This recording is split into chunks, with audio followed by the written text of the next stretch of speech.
So now it's time to listen to our third speaker of today's session, and she is Miss Shobna Mukherjee, ma'am, from Kolkata. Ma'am, are you there with us? Yes, I'm there. I'm very much there. Can you hear me? Yeah, ma'am. You're audible and visible, Thank you. and I cordially welcome you to the conference. Let me introduce you to all our audiences, all the teachers. So, Madam is retired in March 2022 as the head of the English department at BGKV Kolkata.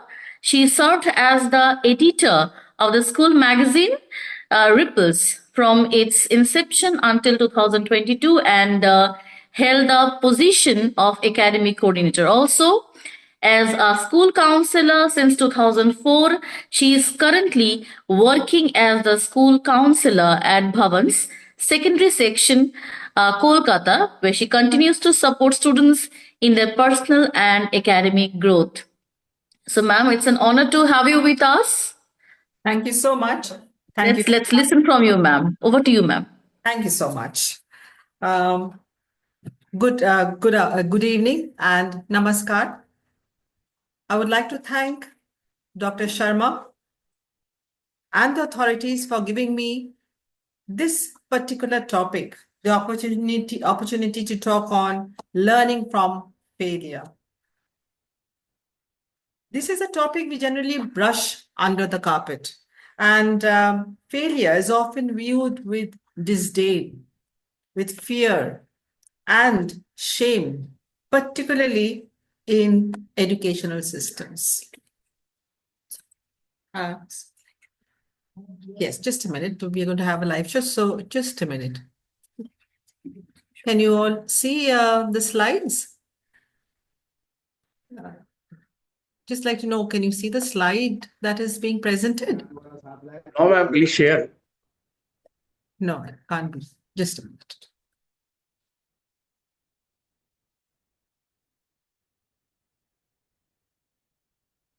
Yes, we can see your PPT. Thank you so much. So, as I was saying, I have with me here Piyu ma'am, who is from the computer department, who is helping me with the PPT. Can you just, Piyu ma'am, can you just have this tip? Yes. So that I can also see where I am. No, not this one. Not this one. I want to see where I am too. So that, yeah. Just a minute, please.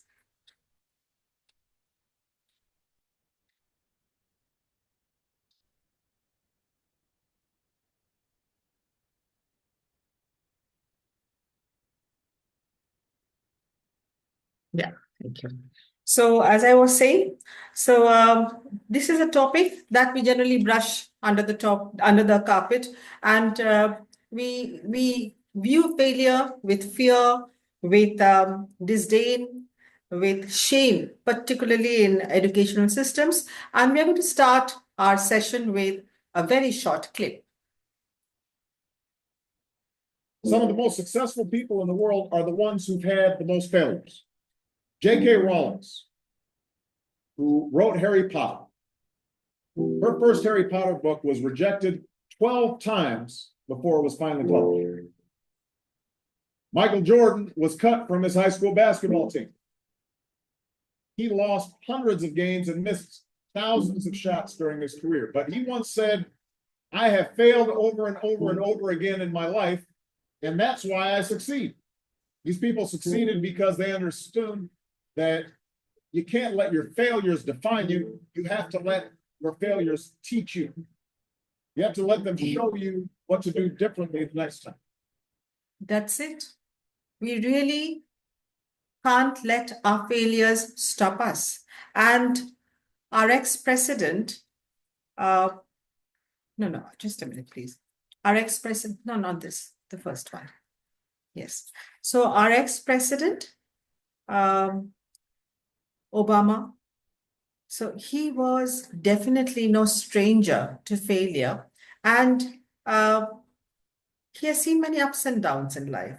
So failure is, as we were saying, often viewed with success, with disdain, fear, and shame, particularly in educational systems where success is the ultimate measure of ability.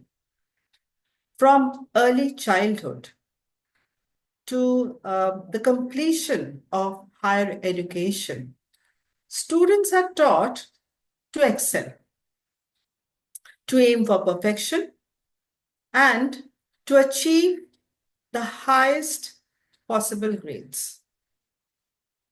The concept of failure, however, is often sidelined or minimized, despite being an intrinsic part of growth and learning.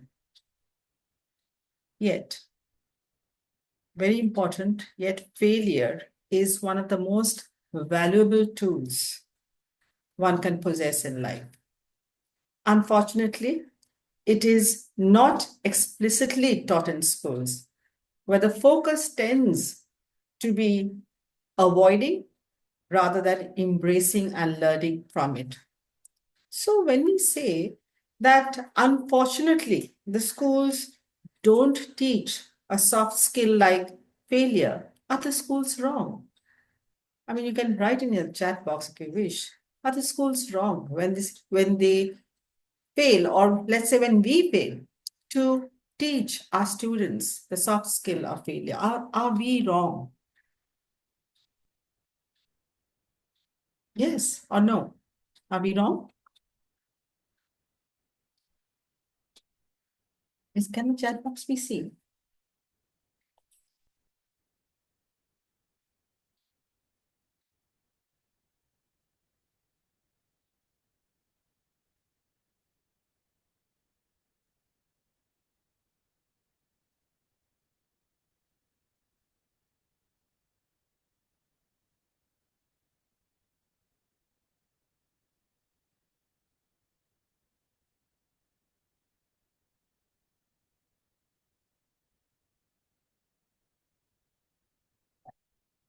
I have actually put it.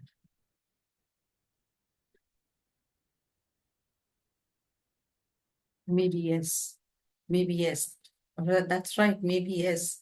We are wrong, but not entirely so. Not entirely so in the sense that you see the schools also have to survive, right? In the Indian context, the problem is the problem of plenty. We have the problem of plenty of people, less of opportunity, less of jobs. So how do we actually say that the school is wrong? How do we say that the school is right? We are stuck somewhere in between. Honestly, we do want to teach, perhaps. We know that's the reality, but we can't. And schools, in order to retain top form, they have to stress on success rate. It is a case of survival of the fittest, unfortunately. Just like we can't blame schools for highlighting success, we can't blame students who cannot succeed despite trying. That's the underlying point. Despite trying, I will emphasize on that, because in today's world, there's a lot of distraction, as well as I do, that in the form of social media, students are giving less time to studies. The students' primary work is to study and aim for holistic growth. Now, if they can't succeed after trying, then in that case, we have to be compassionate. Just because someone else has done well, that doesn't mean I'm going to do well. It's not possible. Perhaps I'm not fit enough for it. That's okay. Let's accept it. Life is a long journey. It doesn't matter how much marks I get today. 5 marks more, 5 marks less. At the end of 2 years, I'll forget what has happened. So that has to be accepted, and we have to move on. And it is the primary work of the school to understand that this child has done well because the child is capable. This child is trying. Let us encourage that child, and that child can't. So let us not humiliate that child. Ma'am, can we have the next slide?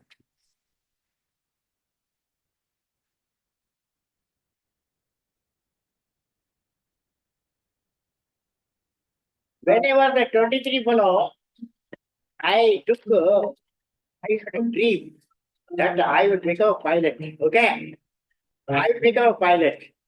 So I studied aeronautical engineering.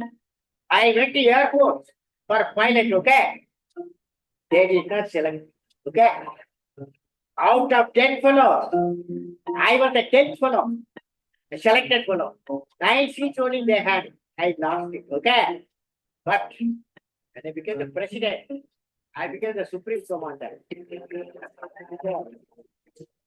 Then I told the chief of the air staff, I got bird fly. He said, I'm going to give you training. Train me for 6 months. Then I do it. So you see that we are talking about a man we all love, Dr. Abdul Kalam, our president, our beloved president.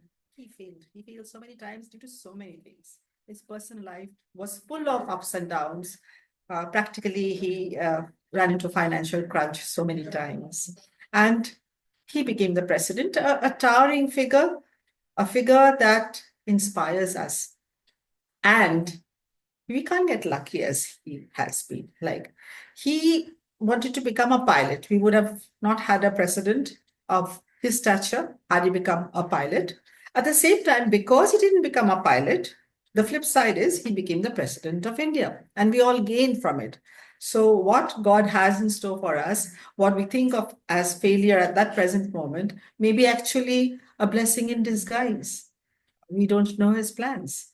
I'm not getting into the spiritual side of it, but coming back to Dr. Abdul Kalam, so he couldn't become the pilot. So instead, he became the president of India. And who did he request to teach him to fly up the plane? Of course, the Air Force chief. So, on a more serious note, the lesson we learn from this is never let so-called failures stopping us from trying, stopping us from taking risks, stopping us from just playing safe. We have to take the risk. Life is a journey, and just like in every journey, it may not be perfect. So it may not be perfect. Let's see what life has ahead for us. So let us come to the fact why failure is not taught in schools. One is fear of failure. Schools often stress on academic achievement, and many inadvertently create a culture where failure is stigmatized. Then we focus on core subjects. Curriculum priorities tend to focus on core subjects like math, reading, science, leaving very little room for soft skills like failure management. In most schools, failure is often seen as falling short of expectations, incapable or less intelligent. We categorize students like, oh, they are less intelligent, they cannot pass. That's only academics. We are just dealing with marks. There's much, much more beyond that.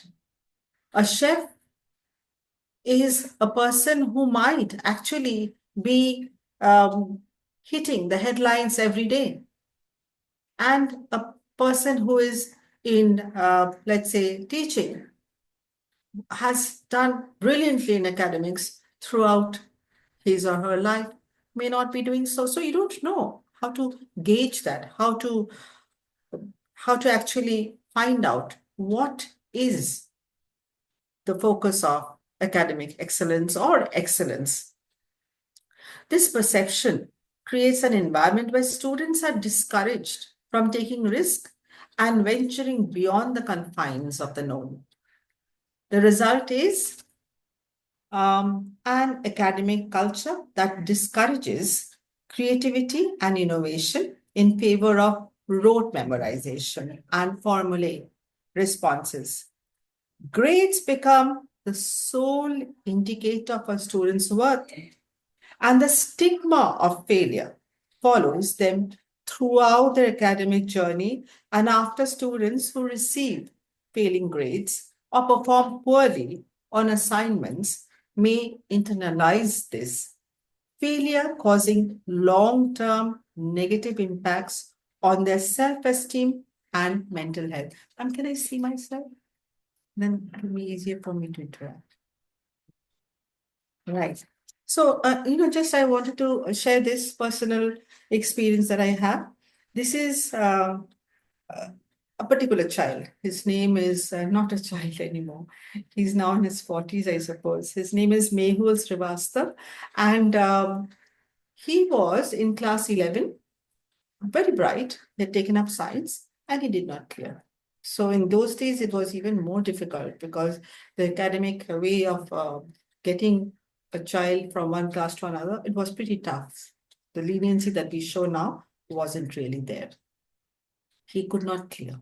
And then he took up humanities. Not only did he top, he was like, he went around saying that I have taken up humanities, I have not been able to clear class 11. So he showed a lot of resilience. And we were very happy with him. He did not carry that stigma of failure.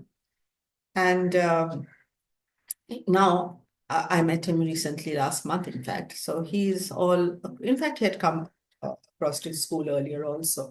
And he has been creating waves because he's now a journalist and he is all over the world.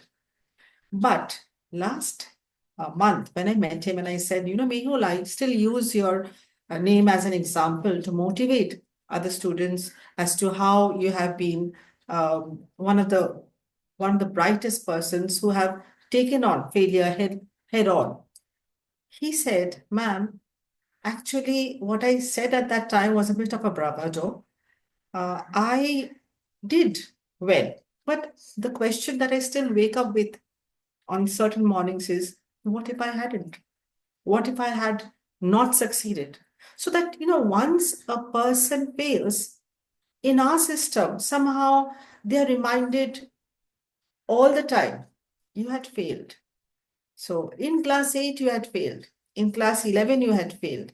But that stigma remains, and we have to, as educators, as teachers, we have to help them to come out of that. We must be much more sensitive to the way we treat not successful. And that's just not academics. There's so many other ways that we can help our students. We have the assessment method. This is what the one I was talking about. The traditional assessment methods. The CBSE, of course, is doing a whole lot of stuff. The 2020, the project works that are coming up, the open book examination, the CBSE is thinking about, where analytical exams, rote learning is going to be less important, is something praiseworthy. And if we really put it into practice, and it can be put into practice in India, which may not be that easy. It's easier said than done. Things are going to change for better, definitely. So traditional assessment methods such as grades and standardized tests can create a culture of perfectionism, making it challenging to incorporate failure as a learning tool. It has to be accepted that every child does not have the same learning ability. To encourage what he does well instead of demeaning him for something beyond his scope will definitely be helpful. Here's another short clip. What keeps you going when you're down? And what is your mindset around failure? All of us, nobody's perfect. We failed too many times. We have so many uncertainty in our life that we have to be careful when we are down to stand up. It's part of the journey, it's part of the process. In my case, I learn the most when I'm down. And it's good that this time certain moments happen, because when you are in the top of the wave, you don't see under what's going on.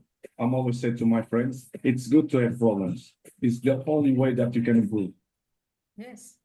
So here we find that Ronaldo is saying that it's good to have problems. I wish we had his mental makeup. He's a fighter, like a lot of sports people are. And he tells us that sometimes when we are on the top, we can't see what's under the wave. So we have to be under the water to find out what our actual problems are. So let us look at why failure is essential. Number one, it is a powerful tool for learning and personal development. It forces individuals to confront their limitations, reconsider their approaches, and reassess their goals. In the real world, failure is inevitable and often a necessary part of success.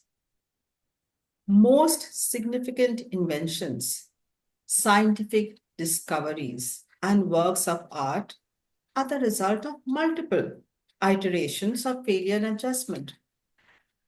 Say, for example, these famous names, Charles Dickens, we have Thomas Edison, we have Albert Einstein, we have Steve Jobs. We have so many others. All of them encountered failures. Some of the cases we know of what the failures are, some we don't know. So they have encountered failures in their careers before achieving greatness. The common thread in their story is not their failure or avoidance of failure. The common thread in their story is that they have all learned from it and used it as a stepping stone to success. Each failure has motivated them to do a bit more, to learn from it. The next point would be, it teaches resilience. Learning to cope with failure builds resilience, enabling individuals to bounce back from setbacks.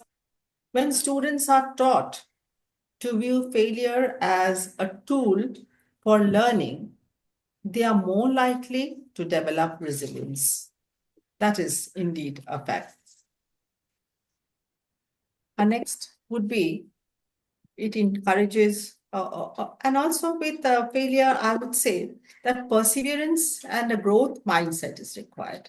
Failure becomes less of a source of shame and more of an opportunity to refine skills, understands one's weakness, and ultimately build a deeper understanding of the subject matter. And it, of course, encourages innovation. So failure is often a stepping stone to innovation as it encourages experimentation, risk-taking, and creative problem seeking or solving, along with the ability to think critically. I'm not saying that let's fail because of that, but critical thinking, analytical thinking, logical thinking, these are paved because we face failures. The ability to bounce back, and that's very important, ability to bounce back after a setback. It's just not failure in academics. It could be anything. It could be cooking. It could be knitting. It could be, even washing a plant. हाँ मुझे तो पता है, इसीलिए मैंने आप दोनों के लिए किया था. मैंने कहा ना आपको पता होगा और ना मुस्कान को पता होगा. सीरियसली मैंने नाम लिख के और दोनों को नहीं पता. मैंने देखा तुम्हारा से ऑफिशियल वाली साइट खोली, मैंने कहा तो मेंशन है कार्ड के लिए, मेंशन है कंडोलेंस वाले पे. मैम ने एरो पर किया हुआ था, Just kindly इंडिकेट किया हुआ था कि स्टाफ सीधा. Thank you. So, as I was saying, the ability to bounce back after a setback, to handle failure gracefully, to learn from mistakes is what separates those who give up after one defeat from those who persist and eventually succeed. Adaptability. It teaches the essential skill of adaptability. When a plan fails, It forces individuals to adapt and find alternative solutions. This ability to pivot, to reassess and try new strategies is invaluable in both personal and professional spheres. So I'm not just talking about academics, it could be anything, even relationship. And that's very important for students. It is an ever-changing world. The ability to adapt to new situations and embrace failure as part of the process of improvement is crucial. Failure is a real-world preparation because this is just not school. Beyond school, we have so many gates opening up. So we need to face failure to understand that everything will not be hunky-dory. We have to accept. Acceptance is important. It is a skill that helps prepare for challenges faced in personal and professional lives. So what can schools do differently? That's the work that we have to do. Number one, we have to change the narrative around failure to prepare students for complexities of life. Schools must begin to change the way they talk about failure. Instead of viewing it as a sign of inadequacy and shame, failure should be seen as an essential part of the learning process. Let us not be insensitive. Let us not point out in the class and say, you can't do things well. Oh, you're weak. You are poor in studies. No. That person who may be weak in studies may be very good in singing, dancing, artwork, knitting, whatever. Driving a car. No, you can't drive a car. You're not 18, but knows a lot about cars. So whatever, project making, AI. So teachers, educators can share stories of failures of famous people and emphasize the lessons learned from these experiences. Tell the students that we are not perfect. We have also not done too well in maybe sports. I can't keep on telling my students, I do actually. I do tell my students how really afraid I was of the sports classes. I was so bad in basketball. I would throw this basketball, I thought I was throwing it far off and it would land near my feet. So, and they enjoyed that they realized, okay, ma'am may be good at this, but ma'am is not good in sports. Or I'm good in marching, but I'm not good in basketball. That's okay. Accept it. Fostering a growth mindset. By promoting a growth mindset, educators can help students understand that intelligence and abilities are not fixed, but can be developed through effort, perseverance, and learning from mistakes. So when students believe that they can improve through hard work and learning from failure, they are more likely to embrace challenges rather than shy away from them. So they will know, okay, I've not done well this time. Mama said that it doesn't matter, I can try again. So they will try again, and that too without shame. Encouraging reflective practices. After failure, students should be encouraged to reflect. That's very important, to reflect on what went wrong. What could be done differently? Why did I not do well? Why did this person get perhaps better comments from the teacher? Let's find out. And what lessons can we learn from this experience, this reflection process? Sorry, this reflection process allows students to take ownership of their mistakes and learn from them rather than feeling defeated or discouraged.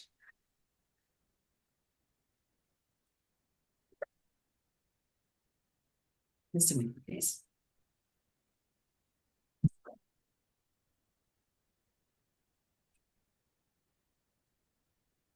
We need to create a safe environment for risk-taking. Schools should cultivate an environment where students feel safe to take risks without fear of harsh judgment or failure. This can involve, yes, sorry. This can involve creating assignments that encourage creativity, experimentation, and problem solving, where the focus is on the process of learning rather than the outcome. Provide emotional support. This is very important. Schools must provide emotional support to students who face failure. Encouraging conversations around mental health, resilience, and coping strategies can help students develop the emotional tools to handle setbacks healthy. This is, of course, we are just putting together. Embracing failure is an inevitable part of life, and it's the part of the lifelong journey of learning and personal development. Let's see a slide now. Abandon your fears because the truth about success and failure might surprise you. The road to success and the road to failure are almost exactly the same. Both require hard work, dedication, and sacrifice. Setbacks. Successful people see failure as not an endpoint. They adapt, they grow, they push forward. Those who fail often give up when things get tough. Remember, every successful person has faced failure. Every road, just a detour. So, don't be afraid to fail. Embrace it, learn from it, and let it fuel your success. Keep going. It's leading somewhere amazing. Stay motivated. Failure stop you. Just a The minute, journey please. Facts of life. Anupama ma'am, Anupama ma'am, if you can hear me, please mute your mic. Madam Anupama Sharma, please, your mic is on.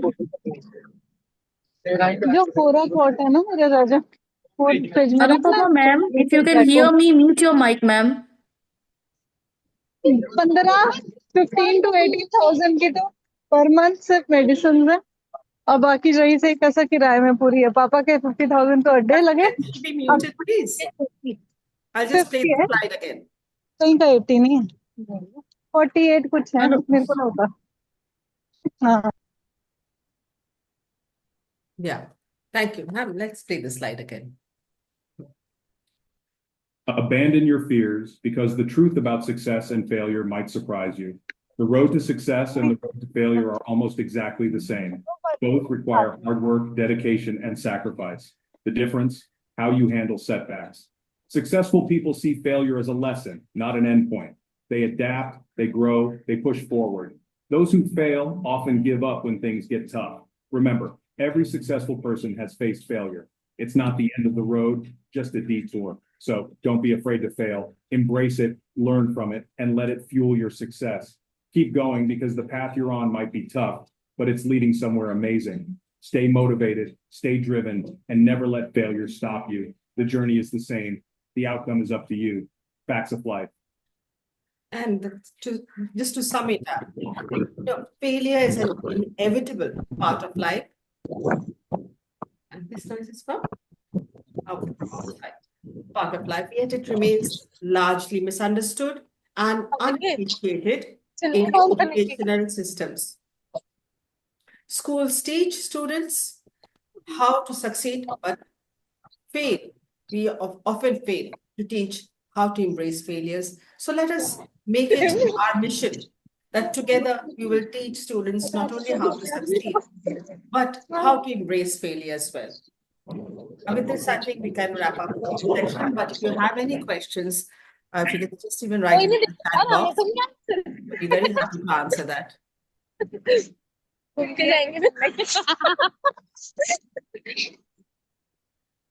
Any questions, please?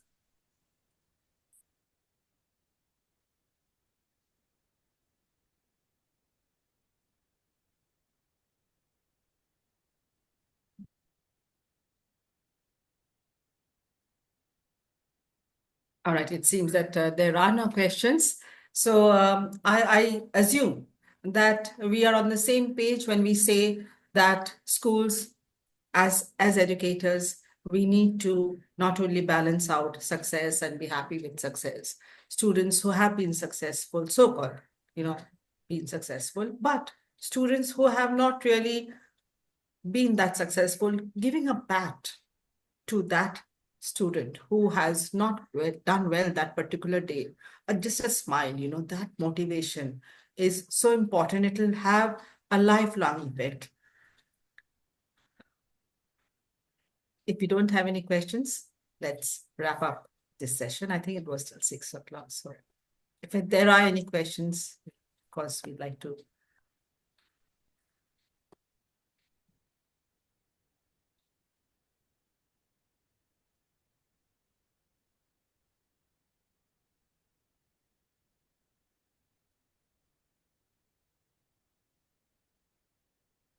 Hello, ma'am. Yes. It's me, your host, Shukla. Yes, Ma'am, actually, I had a simple query. May I ask you, ma'am? please. I'd be delighted. Okay, so yeah, so as you said that we have to, encourage and support the students or the children, those who could not, succeed, those who could not pass a particular competition or anything. But ma'am, sometimes it happens, no, there are few children, those who are very mischievous, they don't even want to study. That effort is not there. That is why they are failing. They actually don't want to try. In those cases, should we be little bit strict or sometimes use a little bit tricky, words so that out of self-respect they try or they effort in the next time? What's the definition of tricky words? Tricky means sometimes, comparison with others. See, he is also bunking class with you, but he has passed, you could not. But you both bunk the class at the same time. Right. Both of you have bunked, but he could manage both his studies and his enjoyment, but you could not. Right. So can we, or it's totally should not be done? Ma'am, it's a question that's really worth answering, because this is something that we do very often inadvertently. We do compare, and that's one Yes. thing we can't do. That's one Okay. thing has to stop, because whether it's for parents or in school, yes, we can tell the child that you have not studied, you have not done well. When a child really understands that we are maybe scolding them, maybe we are not using harsh words like we used to earlier on, a lot of teachers would, but we are, reprimanding a child, the child will understand that, yes, I am being scolded because this was due to me. I have not done my work, or I have bunked class. Why is the child bunking class? Because the child is not interested in that class. The child is not interested in that class means that we can't motivate the child. There's something that other children, maybe out of fear, they are there, or maybe they like that class. First of all, let us talk to that child individually, if possible, outside the class. Why is it necessary for the child to bunk the class? Is he bored? Did he not bring his work? Did he not do his homework? Does he not find the class interesting? Number one, we can solve half the problem there. Second thing is that, yes, we can scold the child, take him to another place, sit down with him, find out what's the problem, but we don't compare. The minute we compare, that is a negative attribute, which we will not be using, trying not to use. So that is an important thing that we should keep in mind. That's equally important for parents too. When there are siblings, the mother or the father will say, your elder sister is doing so well. Why can't you be like her? Just look at your younger brother. He has done this. You can't do it. That's a very demotivating thing. At the same time, as you said, ma'am, that some children are very naughty and they take advantage of the situation, especially nowadays. What the teacher is not able to scold, they are aware of it, that the teacher has limitations. So they take advantage of it. But you have to handle it with as much care and diplomacy sometimes as possible, because we have to see that the child is also child is able to understand what is happening, at the same time that he's on the right path or she's on the right path. Okay, ma'am. Thank you so much. Thank you so much. That was wonderful, ma'am. Thank you so Thank you, much. ma'am. So as madam has, tried to make us understand that we always plan with our children, we discuss with our children and our students that if you pass the exam, if you be qualified for this test or for this seat, for this competitive exam, we will celebrate like this. I will give you a laptop, I will buy you a mobile or bicycle or something like that. But we never discuss with our children that what if you fail, then what would be our next plan? So as a parent and teacher, we should also be very much, free to our children to share that, okay, fine, if you fail in this attempt, that will be our next step. That will be our next strategy. And I think we should never leave the hands of the weak children, those who could not pass in the first attempt. Thank you so much, ma'am. That you. was really very nice from your side. Thank you, ma'am. Can I just put in another thing? Like when you said Sure, that sure. we should plan, there should be the child who has suddenly not done well, that is a different thing. But a child who knows that, let's say I'm not good in physics, and I know that I'm not going to do well. So the attempt should not be just putting in a lot of time in physics. Okay, we have the 6th subject as physics. Let us do well in the subjects that we are good in. We can also look at it that way, we can't be good in all the subjects. It's okay. Yes, that's true. That's true. Thank you so much, ma'am. Thanks a lot. Thanks for being with us. Thank you. Thank you so much. So moving ahead, that was our last speaker of today's session. And all those sessions were wonderful, so much informative for us. So now I would like to request Rupam sir, the administrative coordinator of Bharatiya Vidya Bhavan Agartala Kendra. Sir, are you there?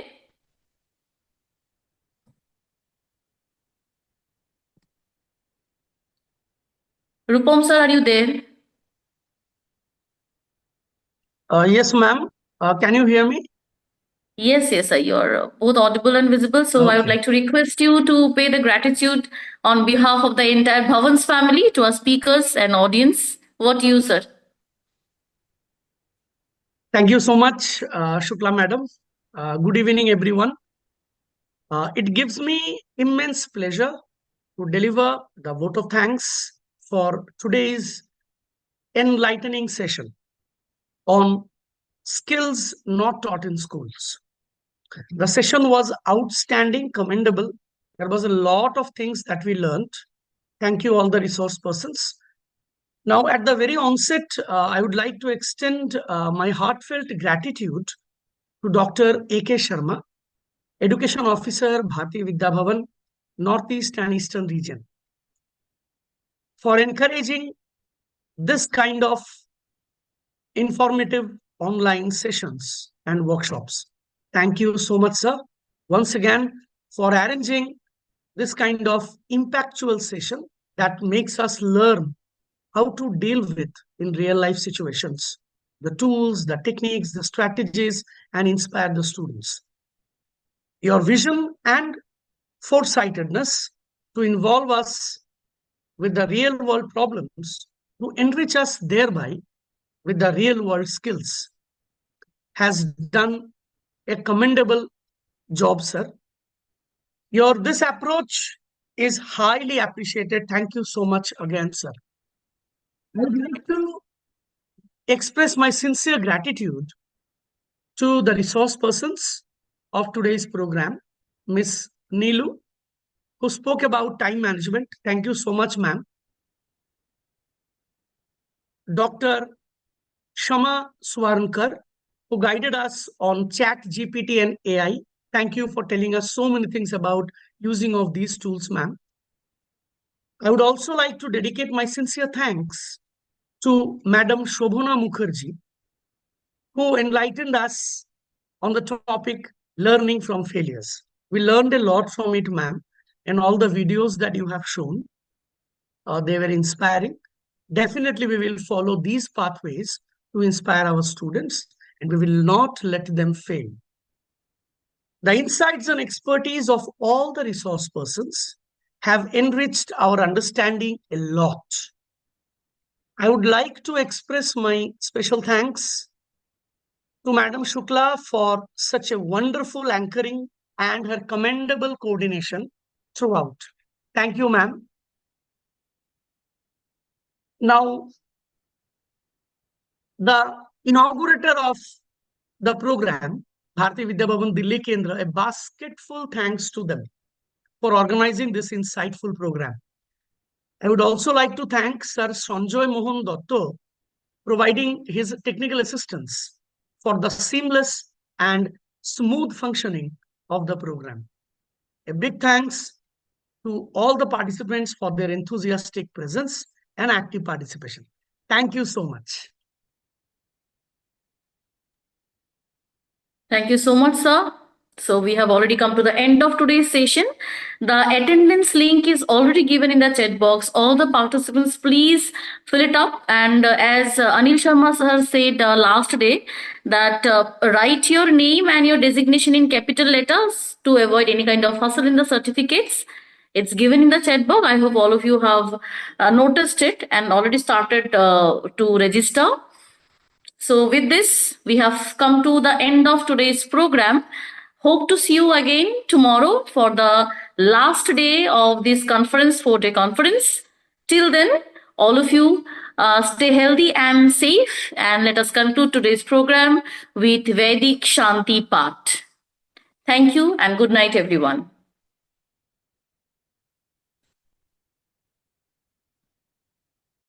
द्यौ शान्तिरन्तरिक्षः शान्तिः पृथिवी शान्तिरापः शान्तिः रोषधयः शान्तिः वनस्पतयः शान्तिर्विश्वे देवा शान्तिर्ब्रह्मा शान्तिः सर्वशान्तिः शान्तिरेव शान्तिः सामा शान्तिरेधि ॐ शान्तिः शान्तिः शान्ति ॐ